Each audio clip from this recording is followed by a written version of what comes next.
Assalamualaikum warahmatullahi wabarakatuh. Hai teman-teman, apa kabar? Semoga kabar kalian baik ya.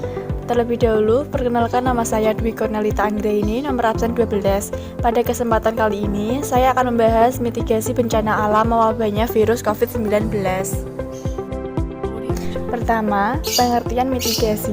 Pengertian mitigasi yaitu menurut Undang-Undang Nomor 24 Tahun 2007 tentang Penanggulangan Bencana, pengertian mitigasi adalah suatu rangkaian upaya yang dilakukan untuk meminimalisir risiko dan dampak bencana, baik melalui pembangunan infrastruktur maupun memberikan kesadaran dan kemampuan dalam menghadapi bencana. Kali ini, kita akan membahas mengenai virus corona atau COVID-19. Pengertian dari virus corona adalah virus yang menyerang sistem pernapasan. Penyakit karena infeksi virus ini disebut COVID-19. Virus corona bisa menyebabkan gangguan pada sistem pernapasan, pneumonia akut, sampai kematian.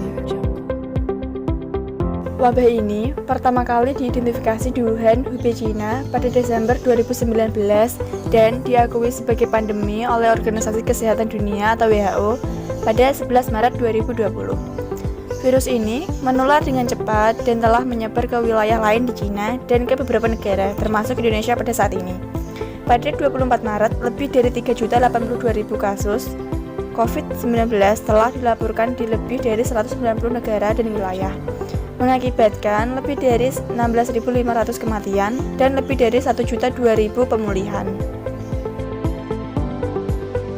Penyebaran virus corona. Penyebaran virus corona itu sendiri biasanya menyebar dari satu orang ke orang lain melalui tetesan pernapasan yang dihasilkan selama batuk. Ini dapat menyebar ketika orang berada dalam kontak dekat, tetapi juga dapat menyebar ketika seseorang menyentuh permukaan yang terkontaminasi dan kemudian berpindah ke wajah seseorang. Paling menular saat orang bergejala, meskipun penyebarannya mungkin terjadi sebelum gejala muncul.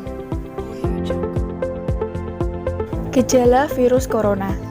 Infeksi virus corona atau COVID-19 bisa menyebabkan penderitanya mengalami gejala sakit flu seperti demam, pilek, batuk, sakit tenggorokan, dan sakit kepala, atau gejala penyakit infeksi pernapasan berat seperti demam tinggi, batuk berdahak bahkan berdarah, sesak napas, dan nyeri pada dada.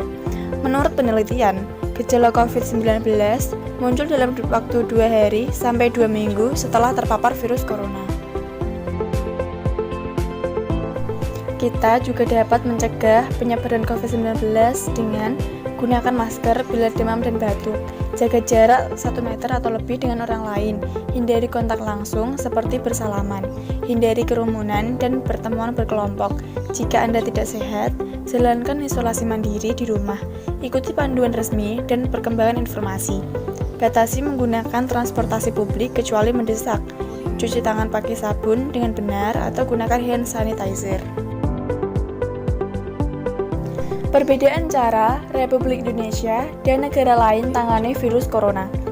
Indonesia secara resmi mengonfirmasi kasus virus corona atau COVID-19 di dalam negeri. Presiden Jokowi pada Senin 2 Maret mengumumkan 2 orang Indonesia positif terinfeksi virus tersebut.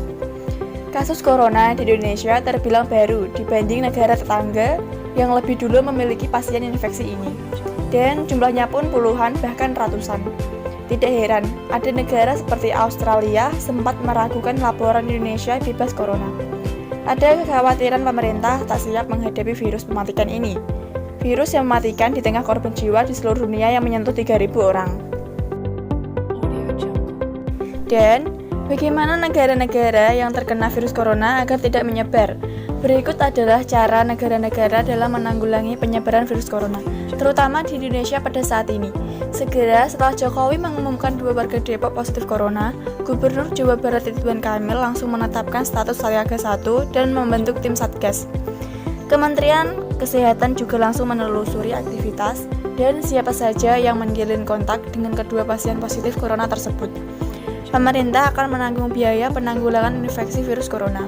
Jokowi mengatakan, pemerintah telah menyiapkan 100 rumah sakit, dilengkapi ruang isolasi virus corona dengan standar WHO. Namun, Indonesia belum memiliki aturan khusus terhadap kedatangan warga asing, terutama dari negara terpapar corona. Pemerintah hanya memperketat pintu masuk bandara di daerah-daerah. Kepala Staf Presiden Muldoko menyebut pemerintah bakal membatasi warga negara asing masuk. Kementerian Luar Negeri sendiri menuturkan pembatasan masuk bagi warga asing harus terlebih dahulu dirundingkan dengan seluruh instansi terkait. Selebihnya, jajaran pemerintah mengajak masyarakat lebih baik lagi menjaga kesehatan dan kebersihan. Pemerintah juga menghimbau warga yang merasakan gejala COVID-19 untuk tidak takut memeriksakan diri ke rumah sakit. Lalu negara Cina. Virus corona mulai merebak sejak akhir 2019 di Wuhan, Cina. Sebulan setelah virus itu muncul dan mulai memakan banyak korban, Cina memutuskan mengisolasi kota Wuhan, Provinsi Hubei, yang menjadi sumber penyebaran COVID-19. Ketika virus kian menyebar, Cina mengisolasi beberapa kota lainnya di Hubei. Pemerintah langsung membangun 2 rumah sakit yang khusus menangani virus corona, yakni Rumah Sakit Hu Shenshan dan Rumah Sakit Lai Shenshan. Rumah sakit Hu Shenshan bahkan dibangun hanya dalam waktu 10 hari saja. Padahal, rumah sakit tersebut dibangun di atas lahan 25.000 meter persegi atau setengah dari luas lapangan Banteng, Jakarta. Hingga kini, kasus virus corona di Cina mencapai 80.303 orang dengan jumlah kematian mencapai 2.946 jiwa. Meski begitu, jumlah kasus infeksi corona di Cina hari ini dilaporkan semakin menurun. Bahkan, pemerintah Cina menyatakan ratusan pasien dinyatakan sembuh. Negara selanjutnya yaitu Korea Selatan. Sementara itu, Korea Selatan berupaya menerapkan cara yang lebih inovatif dan mempermudah masyarakat agar mau memeriksakan diri ke rumah sakit demi mengantisipasi penyebaran corona. Sejauh ini, Korsel menjadi negara dengan kasus corona terbanyak setelah Cina. Per hari ini, Korea Selatan memiliki 4.812 kasus dengan 28 kematian. Beberapa kota di Korsel seperti Utara Goyang mulai membuka stasiun pemeriksaan corona melalui layanan drive-thru. Warga kota di utara Seoul itu yang tak banyak memiliki waktu bisa tetap tes corona tanpa harus turun dari kendaraan. Kemenkes Korsel juga membuat aplikasi yang wajib digunakan warga terutama turis asing. Aplikasi itu mengharuskan turis mengisi semacam diary terkait aktivitas mereka setiap hari selama berada di negeri gingseng. Para turis diminta mengisi sejumlah kolom seperti suhu tubuh dan apakah mengalami gejala COVID-19. Korsel menanggung biaya pemeriksaan virus corona bagi setiap warga dan warga asing tak terkecuali imigran ilegal. Negara selanjutnya yang terpapar virus corona yaitu negara Singapura. Singapura menjadi negara dengan kasus corona terbanyak di Asia Tenggara, yakni 108 kasus. Meski banyak warga yang terpapar, sejauh ini belum ada pasien corona di Singapura dilaporkan meninggal. Kasus kematian nihil itu dinilai banyak pihak terjadi lantaran pemerintah Singapura cepat tanggap dalam menanggulangi penyebaran virus sejak pertama kali muncul di negara tersebut.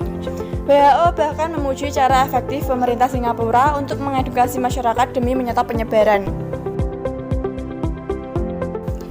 Singapura juga dinilai teliti dalam menelusuri jejak interaksi setiap pasien corona dengan warga lainnya demi meredam risiko penularan. Singapura runut melacak aktivitas pasien corona sebelum diketahui positif COVID-19, termasuk melacak riwayat perjalanan mereka. Singapura mengonfirmasi kasus corona pertama pada 23 Januari. 2 pekan setelahnya, pemerintah negeri Singa itu langsung menaikkan tingkat resiko corona dari kuning menjadi orange. Kemenkes Singapura juga rutin memperbarui perkembangan setiap kasus virus corona yang baru maupun sembuh melalui situs resmi. Presiden Singapura Halimah Yaakob bahkan secara sukarela memotong gajinya 1 bulan demi memberi bonus kepada para petugas medis serta pejabat publik yang berada di garda terdepan dalam menangani corona. Negara lainnya yaitu Iran. Iran menjadi negara yang memiliki kasus virus corona terbanyak di Timur Tengah yakni 1.501 kasus. Negara tersebut bahkan memiliki angka kematian akibat corona tertinggi setelah Cina, yakni 66 jiwa. Kasus virus corona terus meningkat di Iran. Namun, pemerintah tidak menerapkan karantina. Kekhawatiran merebak karena peralatan medis di negara tersebut kurang memadai. Sedikitnya 8 pejabat Iran dilaporkan terinfeksi corona, termasuk Wakil Presiden Masumeh Ebtekar. Anggota Badan Penasihat Pemimpin Tertinggi Iran, Mohammad Mir Mohammadi, dinyatakan meninggal dunia setelah terinfeksi virus itu. Sejauh ini, Rouhani mengatakan pemerintah belum berencana mengisolasi kota Qom, yang menjadi sumber penyebaran corona di Iran.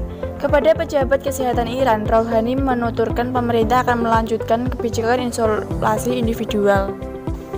Itulah sedikit pembahasan mengenai virus corona. Apabila ada kesalahan, saya minta maaf. Terima kasih. Sampai jumpa.